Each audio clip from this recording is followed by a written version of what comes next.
Hello, everyone who's joining us now. Welcome to today's webinar, Website Metrics and Workflows, How to Efficiently Set Up Your Website for Success.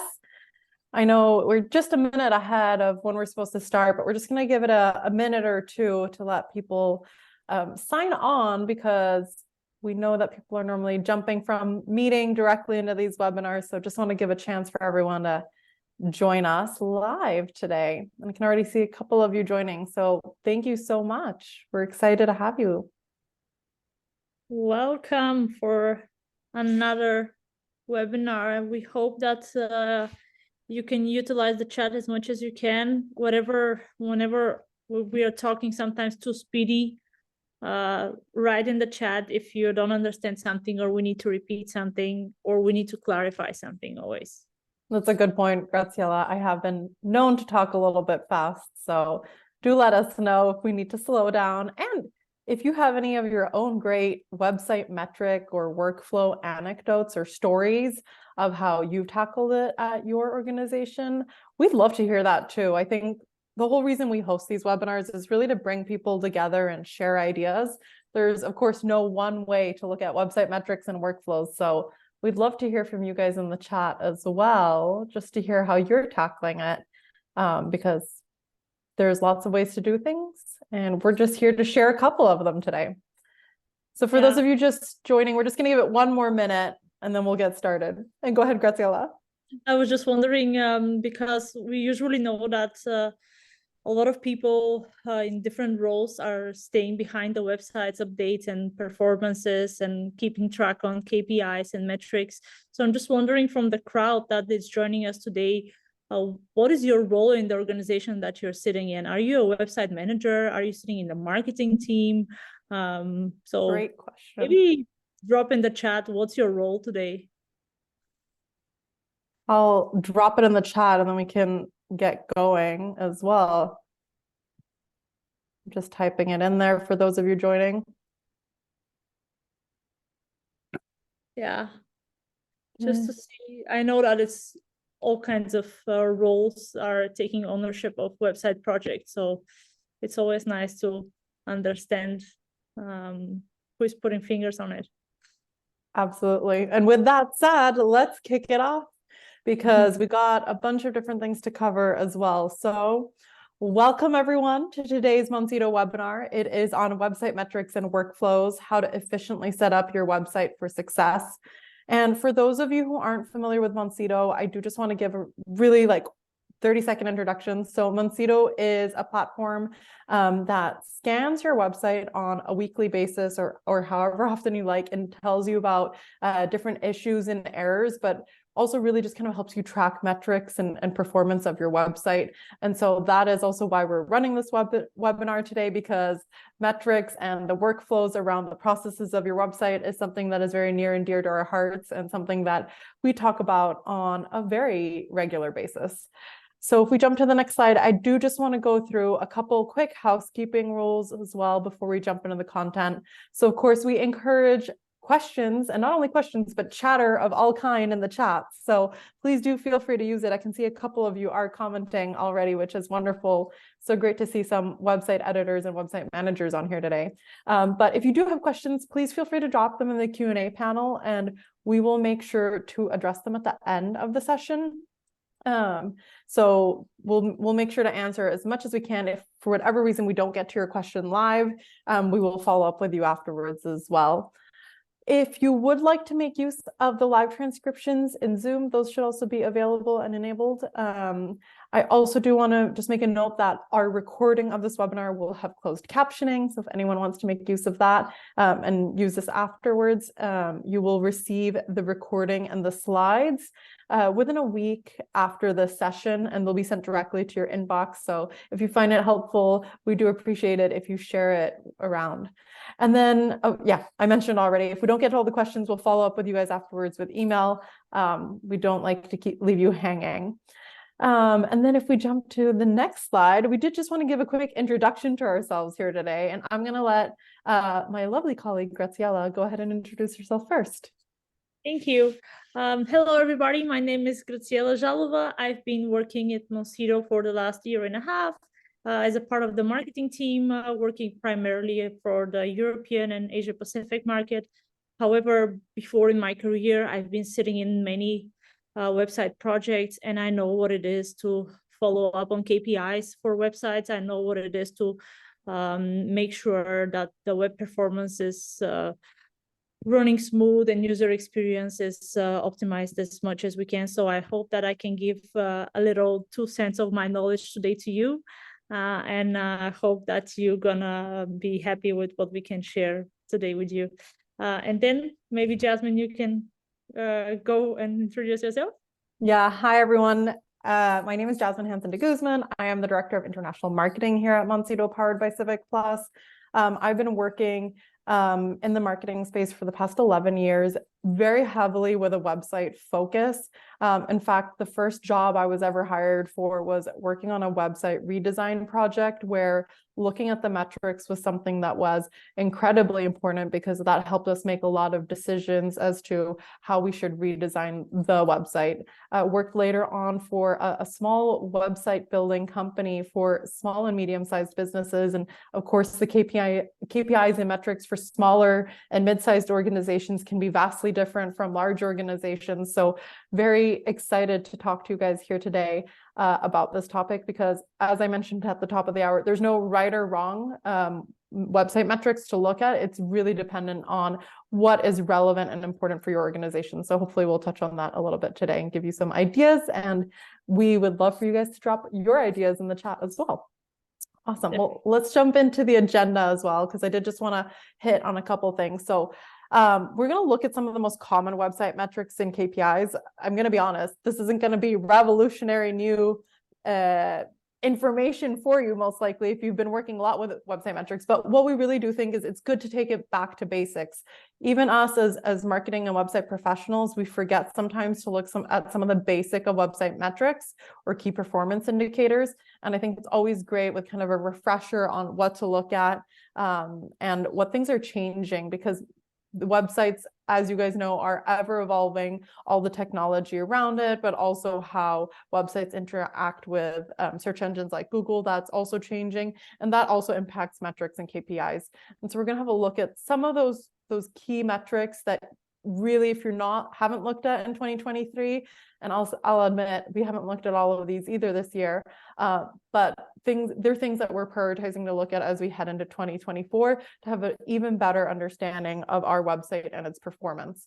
How to measure and track your website success is the next step. So we'll touch on that as well, because one thing is knowing what you want to track, another thing is how you actually do it. And so we have a couple of different tips and tricks there.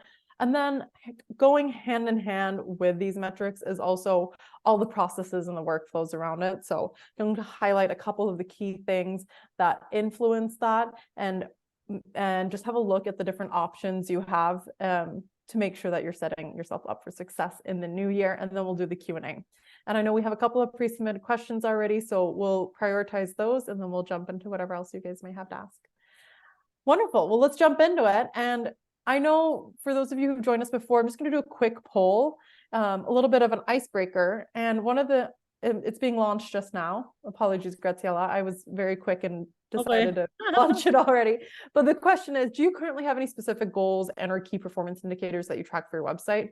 Very curious, because one of the things I've actually realized as I talk to people is that people don't actually have a lot of clear goals and or KPIs for their website, which is quite interesting to me, because it's one of those very central, very visible things for your organization typically. And we spend so much time and effort. And I know I can't see your guys' hands, but raise your hand if you have spent way too much time obsessing about the text on the front of your website or the image that above the fold, because I've definitely spent way too much time obsessing about that before. And we put so much effort into it and then we don't track it anyway. So I can see most of you have voted. Going to give it another second or so, but I can see some of you have no clear goals or KPIs. Let's close it out now. A little bit to that is like of course. the KPIs for the websites are quite tied together with the marketing campaigns that you set up KPIs for. So those things goes very much together. So thinking about your campaign KPIs, your marketing and revenue KPIs goes directly connected to your website KPIs. But Definitely, you're definitely right. we're ending it. Share the results here. So we've got 8% of you who have clear goals and KPIs. We have 17%, you've got some specific goals. 50% you do some basic reporting and tracking. Would love to hear from you guys what's included in that basic reporting and tracking, because I think that word basic is very different from organization to organization and the level of experience you have with websites. And then we have about 25% of you with no clear goals and KPIs. And I applaud you guys for coming today, because hopefully you'll get some inspiration of what you can do as you head into the new year. And with that, I'm going to hand off to Graziella, who's going to walk you through some of the metrics that you should be taking a look at, and how you can track your success. Yeah. And when it comes to website metrics, of course, you should probably already know many of those that we're going to mention today. Maybe you're using some of those. We all should be aware, if you have been working on a website by any kinds of a project, either as a content contributor, as a marketeer, as a front-end developer, website manager, we probably are already aware of those. But let's jump into the reasons of why you need to measure those KPIs and why those are making your website success guaranteed. So making sure that your website is just like whatever organization you're working at today. It's either private or commercial organization or public organization that has its look and its professional look, and the website is where your visitors are coming to. So ensuring that your digital presence is fully optimized, just like your physical building is optimized for, if you are like a council or commune, that is optimized for your visitors to enter. This is how you also have to look into your website and your digital presence, making sure that you deliver this very good experience for all users who are entering your website, no matter what kind of devices are they using, what kind of, are they using different browsers, are they using like elderly people love tablets, and we often forget user experience on tablets, or we put that not as a priority, but making sure that you have this equal experience and monitor it on the way, putting some KPIs on this is very important to measure the success of your website. Also like to discover, is your target audience actually engaging with your content, or they're just like skipping it through or bouncing through from your web pages, making sure that you're monitoring this KPIs that makes your content kind of put into a measurement goal is very important as well. And to some degree, or maybe to a big degree, depends on what kind of business you are and what kind of organization you are, it makes you track your the performance of your business. If you're selling things online, if you're offering a service online, the better your website is performing, the better your services and products are selling. So making sure that your website is optimized, it will also get you to your revenue goals. And with that being said, let's take a look into the first part of the most common website metrics. And the king of all is the traffic.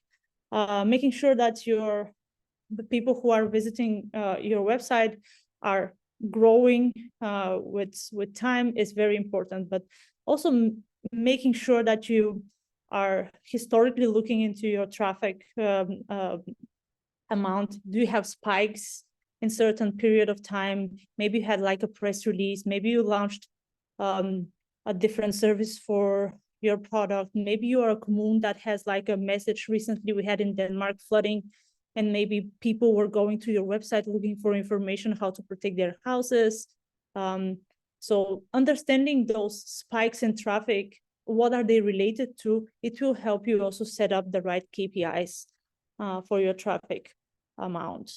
And also like seasonality is something that we all often talk about, but it's not relevant for all organizations. But if it is relevant for your organization and your business, making sure that you are setting KPIs goals for the highest season for your organization is also like something that can help you stay in track, making sure that, okay, the summer season is probably a low season for us, so this is an expected traffic for us. So setting a high KPI for the summer might not be a realistic goal to have, but making sure that you're utilizing the seasonality in your KPIs traffic is very, it will give you like a better perspective and better setup.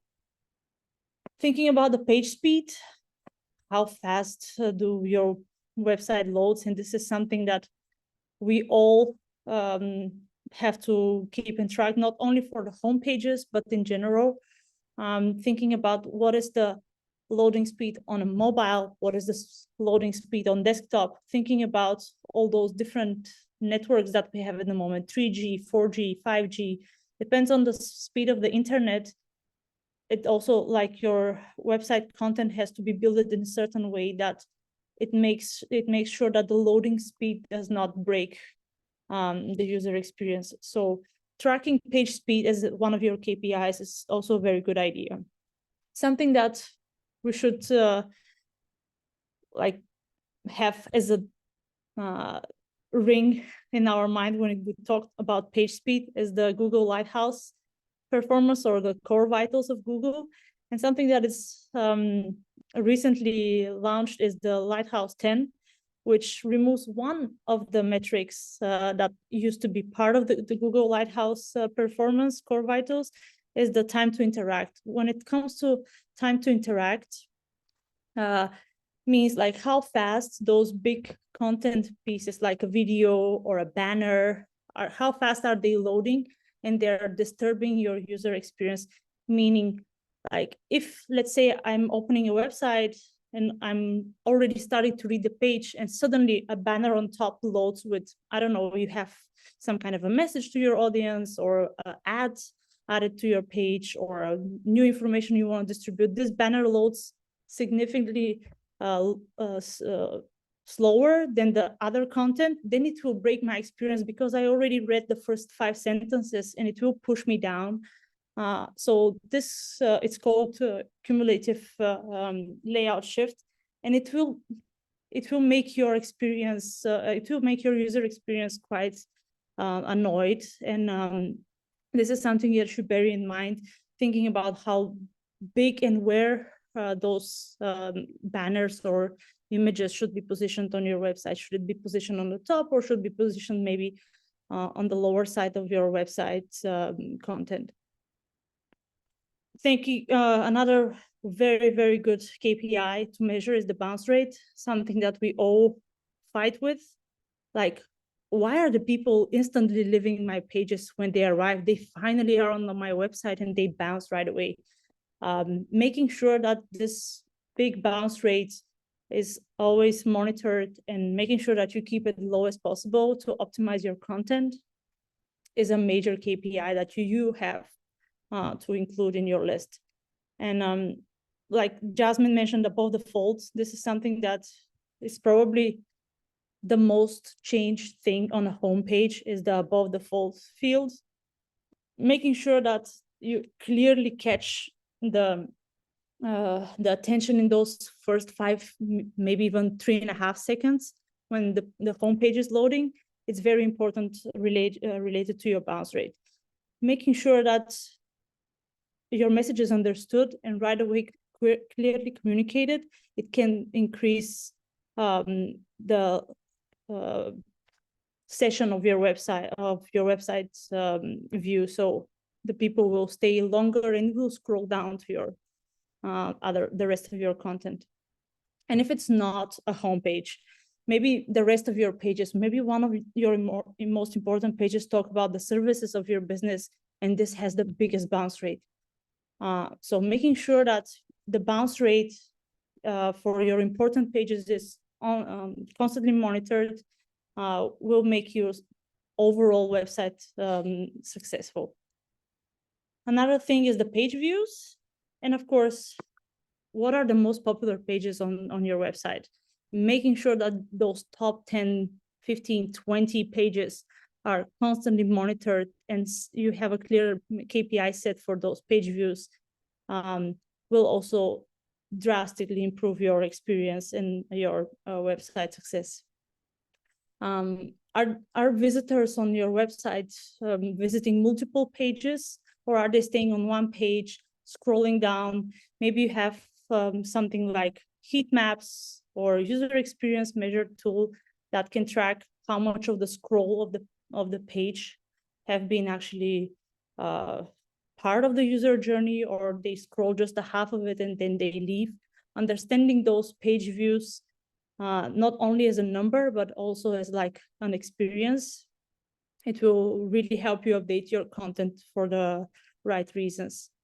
And understanding also what kind of content is valid for your users. Is it like a specific illustration? Maybe they have like spotted some kind of pie chart or a graphic that explains a lot of your content without reading the description of it. Then put it over there and focus on understanding, okay, this visual is actually communicating the whole message. I don't need to explain it with a further text. And then last but not least, the most important for all who works on website is the golden conversion rate. So of all people coming to our websites, how many of those people are submitting a form? No matter if it's like to buy something, but also to get a service, to get a question asked, to give us a feedback. No matter what kind of business you are sitting in, or public organizations that, or a nonprofit, conversion rate is something that should definitely exist on your KPI list. And like understanding that your call to actions are, first of all, clearly defined and understood, but also thinking about the accessibility of your CTAs. Are they labeled correctly? Can users with different user experience entering your website with accessibility devices, are they able also to read those KPIs and understand what do they mean? And as a second part,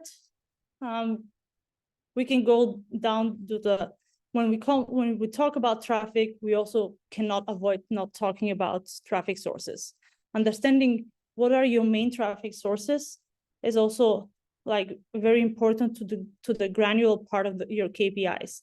If you're already tracking the amount of, or you set a traffic goal, let's say we want to have 500,000 visits on our website, you have to understand where those visits should come from, what kind of sources you should work on to improve the website traffic number. So for all of us, understanding where our visitors are coming from, either from organic search, maybe they've Googled your name, maybe they already know your name and they come from direct. Understanding how you can improve each of those sources slightly can help you improve your overall KPI of traffic. And understanding maybe the referral traffic is something that is a kryptonite for many of us. We know that we are sharing with our networks direct links, and we can see that we are forwarding emails with links. So understanding maybe how to influence that referral traffic could also be like your KPI, and putting in a number for all of those sources as a benchmark, and then try to work from this benchmark above could help you set up a nice goal for, let's say, 2024. Also, paid campaigns. You invest so much money, and we as well, in paid search and paid campaigns. How are we making sure that this traffic is increasing, and not only increasing, but also it has to be related to the other sources, the other traffic sources. If you see a spike in your paid traffic, then you should also somehow see that spillover effect towards your other traffic sources. Maybe your direct will suddenly also have a spillout effect and it will increase, and so on. Device type. I'm going to speed up a little bit because I think I'm talking too much and explaining, but what kind of a device type are your users using? Making sure that you set a KPI. Okay, I want to see that my desktop users and my mobile device users are having equal experience, making sure that the device type, when you see, okay, I have 60-40 ratio, people using mobile and people using desktop, I would like to make sure that I can keep that ratio, or I can improve the experience for the mobile users as we are getting and more shifting as an technology develops to mobile devices that have bigger screens and have a better experience. So making sure that your website is utilized as well for mobile user experience should also help you out understand this ratio. Why is it changing? Is it changing? And what kind of KPI you should be aiming to set up over there. Also, like, are you thinking, you should be thinking about mobile first, but also don't ignore, as I said in, earlier, tablets. I know depends on what kind of organization are you working on, are you working at. Most probably public sector, elderly people are loving tablets. So don't ignore the tablet experience. Think about your target audience and what kind of devices. You also see it in your analytics software, what kind of device types are primarily used, but thinking not only black and white desktop and mobile, but also consider other devices as tablet. Thinking about the top pages, when it comes to top pages, as I said earlier, maybe select those pages that they are very important for your organization, where you're communicating the most valuable information, where you want to make the sell, make the service more highlighted, you more to explain your product, making sure that those top pages has a good experience, and are the users actually consuming the value of those pages, is also like a good KPI to set up.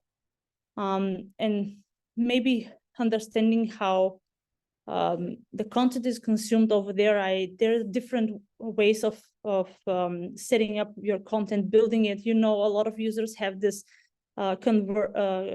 reverse Z reading. So that you start from the top right corner and then you go left, and that's how you read a web page. Thinking about, are my top pages built in such a reading context that is easy to consume? Or there's this other F-shaped content, sometimes in terms of blogs, or a little bit more heavy content, which is like the text type. Thinking about how you can break it down in titles or in sections, or illustrating it in a more consumable way. It can also improve your top pages metrics. And the average time, it's something that it's probably called also session. The longer the session, the user sessions are, the longer the average time users spend on your pages, or on specific pages that you want them to be targeted with. Then the better you know that your website is performing. So making sure that you are building this engagement within your content to keep the users interacted with your website.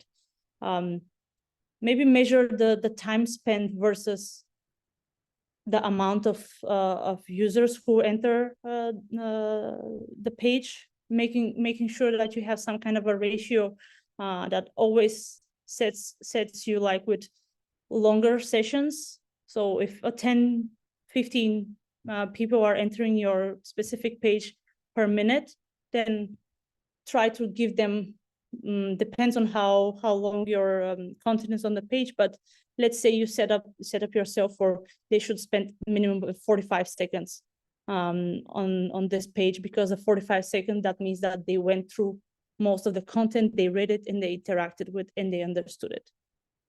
So the longer the session is, or the longer the average time spent per pages, should be a good thing for your audience, not a bad thing. But also it could be a bad thing thinking of, oh, this is a very short page and they spend so much time on it.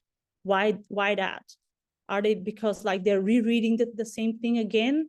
and they're getting confused, maybe I should like consider changing the wording and the readability of my content. And last but not least, the exit pages. Just like the bounce rate, the exit pages are part of your user journey. Thinking about when you go on a website for one thing and then you start going to a different page and a different page and a different page, that keeps your engagement, it keeps your session going. But usually the exit pages are those pages where the journey stops. Thinking of why are those exit pages exactly those? Are they ending their journey on a learning curve where they learned a lot of things and now they are ready with all the things they need to do? Or maybe they submitted a form and the submission of the form ended their journey over there. Then making sure that you're observing those exit pages and setting it as a KPI, setting like, okay, of all the visitors that they came to my website, how many actually submitted the form and exit then the website?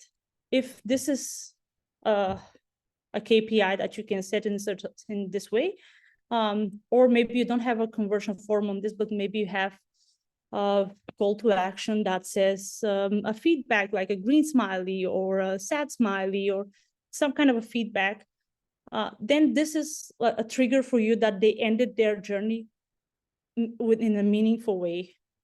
So they gave you some kind of a trigger that, okay, it's okay that they ending up their journey over there on this page. And this is part of my exit pages, is a page that has like a exit experience. But what if among those exit pages, you have a page that is actually doesn't have a meaning that people are quitting their journey there. I remember in the previous company that I worked, we were observing a page that was a small text, like we had a text on the page and then the menu on the top and then the footer. And everybody was clicking on the footer to escape the page. And we were thinking, what's happening? What is this like? There's a weird journey over here. It was one of the top 5 pages that we had in exit pages. And we found out that none of the bottoms on the menu were working. So the only way for people to escape was going and clicking on the footer. So making sure that you're observing weird, odd things on your exit pages can help you also update and like improve your user journey. And with that being said, how to measure and track your success. It very much comes to what kind of setup you have in your organization as a team, but making sure that you distribute evenly across your team that, okay, this is our KPIs for 2024. We want to measure the traffic. We want to measure the traffic should be from last year have been X. We want to go to that. And we want the traffic sources that we have major coming from direct, organic, and let's say from social media, and to be the ones that they should boost our KPI. Communicating that across your team will make sure that everybody has this a little bit of ownership that have to chip in towards this goal. Making sure that the social media guys are also aware that, okay, you have to set up the social campaigns or the social posts in a certain way that we can you can contribute with X amount of traffic to our website, or the paid campaigns, or what kind of SEO optimizations we can do from the SEO team or the content contributor team to contribute again to this KPI of a traffic. And especially like if you're working with content contributors in different languages, that they're distributing links from here and there, making sure that everybody is aware what the goals are for your website so they can take an ownership. That will also spill out to not have only one person responsible and keeping the KPIs, but also like spread the whole organization to have this ownership. Also, as I said, it's very tied to the revenue objectives that you're setting up, making sure that your conversion rate are improving, but they are very tightly up with the traffic. They are very tightly up with the bounce rates. They are tightly up to the page views. So making sure that it's somehow related to, you have like a bottom line related to your revenue or call to actions or your conversion rate. It will also like give you a better perspective of why those KPIs are important as a bottom line. And how to measure and track. You have different, depends on how much of resources you have. Excel is always a good thing to start. We know a lot of organizations are having huge Excel sheets with historical value. The thing is that sometimes this data is very static and it takes a lot of manual work to be updated. But however, it's also a good thing to, if you don't have to get overwhelmed to look for another solution if Excel works for you and for the amount of people you have in your team. Excel sheet could be like a very easy and known for everybody to use. So onboarding and teaching on how to use Excel is also a easy peasy task. So following up, building a template that has a strict format for the year, for the month, or for the quarter can keep you on track on those KPIs. If you're a little bit more advanced and your organization is bigger, probably you would like to have some kind of automated tool that can monitor your website optimization. Something like Monsido, for example, where you can easily get reports and historical data automated, and you don't have to go and manually fill in those metrics yourself. Also, something that will help you along the way is to make sure that you include those KPIs measurement in your project management tools. If you like working on a project that is, let's say we are releasing this campaign and it's going to be running for 3 months, or we are having this new service in our business we're offering for the next 3 months, we are launching it, we are promoting it. Go back and relate it to your website KPIs, making sure that actually this campaign or this initiative or this new service is affecting your website KPIs, and it should be. If it's not, then something is going wrong. Making those reminders in your project management to always tie up a campaign with go back and check how my KPIs have been affected by this. It will also be a good validator for you if you're on the right track or you have to change something. And last but not least, make sure that you're hosting those regular website meetings. We in our team, we have bi-weekly meeting, we have a quarter meeting, and we have monthly meeting for certain things, but making sure that we are on top of our website KPIs. We do that on a quarterly basis, where we can review how the development was. Are we on the right track?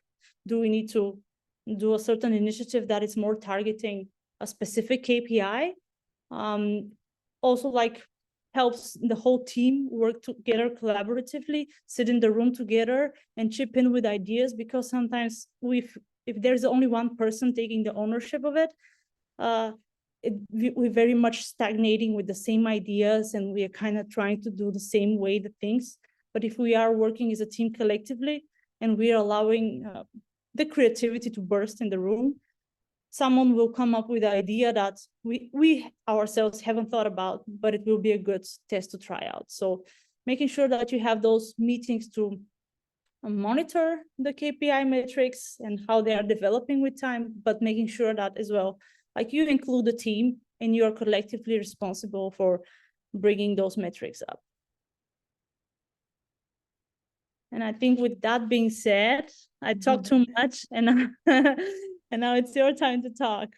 Perfect. Thanks, Graciela. And thanks so much for those insights into all those metrics. I think there's so much, and I think what you did a really good job of highlighting is behind all of these metrics, there is a story. So the data really tells a story. I love the example of your experience with the exit page actually being an indicator that your top menu is broken. That happens a lot on websites, and that's why it's so important to actually be keeping track of these key metrics. Otherwise, it goes a long time before these things are unnoticed. But let's jump into a couple of the workflows and processes that you should take a look at. And the first one that we have is something that Graziella, you just touched on, and it is assigning responsibility and goals. Because I always like to say managing a website is a team sport, but like many of you guys here today, you might just have a focus on one area. So maybe your focus is only on SEO and content, or maybe you're a web developer and you're only focused on the technical aspects, or you're a designer. I know we definitely had someone on here today who was a designer. All your perspectives are all super valid, and you have different areas of responsibility. So ensuring that there's clear division of responsibility when it comes to the website is super important, because we do need specialists who are looking at it. But I also think it's very important to have one person who brings it all together. I think the website manager role, or even if that's not your title, is incredibly important, because you're bringing all of these people, different people together, and also identifying where there is a lack of ownership. So, hey, no one is assigned to looking at accessibility. Let's make sure that we have someone dedicated so that we can set up goals for it, because it is much easier to set goals. For example, hey, we want to make sure the color contrast is correct across our website and aligned to our brand visual identity. That is only possible if you have someone who's responsible for the website's design. So responsibilities and goals go hand in hand. And so if you don't already have that clear division on your team, I encourage you to do that in 2024. All right, let's hop on to the next one. The next thing that I wanted to talk about is education. And this one really maybe depends a little bit more on the size of your organization. But my first job ever that I told you guys about, where I was working on a website redesign, one of my jobs after the website redesign was educating people within our organization. So we had a system where we had web content editors across the organization, which mostly happens in larger ones. But one of the things that we required was people needed to be trained on how to use our website and upload content to it properly before they were allowed to use it. So education is incredibly important. And part of their education needs to be what KPIs that you guys have for the website and what metrics you're tracking, so that they understand how the content that they're uploading or whatever changes they may be making on the website impact your goals and your metrics and your KPIs. I think another important thing is holding those team members who consistently make mistakes, holding them accountable and giving them a refresher training. So if one of your goals for your organization is to not have more than 10 broken links on your website per month, if there is one person who's consistently uploading content and they always add a broken link, well, then it's probably a good thing to remind them about that. And then I think a really good way to kind of make sure there's more visibility, Graziella mentioned hosting a monthly meeting, for example, to showcase the impact of your website across your organization. But even just sharing a weekly, monthly, or quarterly or yearly report of some sense with your organization about your website, but even more so importantly with the people who are involved on it, and like all the content editors who have something to do with it. Because I think, like I said, it's a team sport. So the more that everyone knows that, hey, our goal is not to have more than 10 broken links on the website, then everyone's going to be cheering and working towards that. And they'll know that because maybe you have a report that you send out, maybe you have a website dashboard even where people can go in live and see what's going on. And that's the same thing goes for traffic, for example. If you know Black Friday is coming up, we have a big Black Friday sale, and we think we're going to be able to get 100,000 people in traffic, that's a very exciting goal to rally your organization around. So there's a lot of different things that you can do. It just takes a little bit of internal education. All right, on to the next one. This one I think is pretty obvious, but I actually had a really interesting conversation with a couple of different website managers recently, and the workflows around websites are incredibly different, and they, again, play a part into website metrics. Some of your workflows, if you're a smaller organization, may just be that you train content contributors and they can post whatever they want, meaning that if there's a breach of guidelines, then you as the admin or manager need to then go back and correct it. That's scenario A. And that's fine. If you're a small team, everyone's well educated on the processes, it typically works much faster and helps speed up and make your team more efficient. Scenario B is what is actually visualized here. And this is where maybe you want people to be involved on the website, but you need an approval process before it really gets published. And that's just to help make sure that you catch any of those issues and errors so that you're not doing anything detrimental towards your website metrics and goals. And scenario C, I personally do think scenario C, which is where you send in a request and then it's only the web professional, if you want to put it that way, is the one who publishes it. It's a tough one. I don't think it's a very efficient way to work, but in highly regulated industries, for example, if you're in pharmaceuticals or banking, where there are very specific things that you may or may not say, this might be the only way to do it to ensure consistency and compliance. So this is something we do see increasingly. And because the goals are consistency and compliance across your website, this workflow is actually supporting your goals and KPIs. So again, have a look at what the model is that works for your organization. It's not the same for everyone, but these workflows are designed to support you in your website goals. And then we'll jump to the next one. Yes, last but not least, we just want to highlight a couple of takeaways for you. And I think I've mentioned a lot of them. Monitor the website metrics that make sense for your purpose of your website, and not only your website, but your organization. Maybe your website's only informational. That's okay. Then one of the most important metrics is probably how much traffic and how many users you have to your website and how long time they spend on it.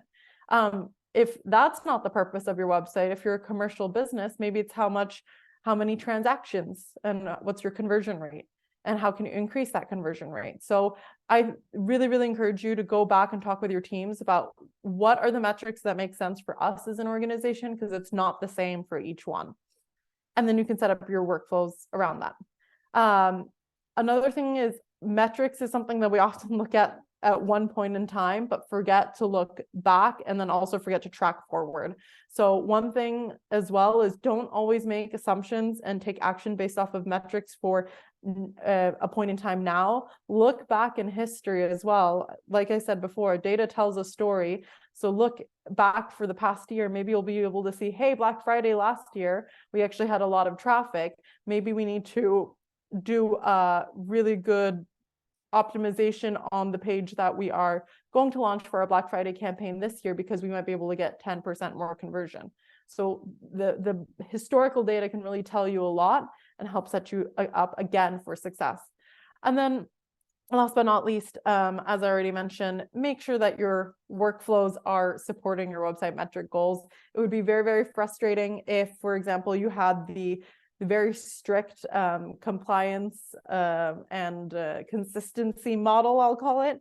If that is not something that's necessary for you as an organization, it might actually slow you down and hinder you from reaching your goals. And with that, I'm going to hand it off to Graciela, who's just going to share a couple of resources with you, I think. Yeah, we told you a little bit earlier that if you are in the need of optimization tool, Monsido can help you with that. But we would love to help also understanding, maybe you are curious of where your website is standing today to understand where you want to be in 2024 and what kind of KPIs you want to set up for your website. So we are offering you a free scan of your 500 pages of your website. So be free to choose that if this is something for you. Also, we talked slightly a little bit about Google Lighthouse 10, but this is how our new performance module update will be looking at. So making sure that the Google Core Vitals are used and utilized for your website, and you don't have to go directly to the Google Core Vitals website and scan a page of your website. Monsido can do that for you. So if you're curious to understand how the performance module of Monsido works, we can scan your full website for your performance performance metrics, including the new Google Lighthouse 10 metrics. Also, like, maybe you're not really sure what your website metrics are today and how are you benchmarking towards the same industry that you are in.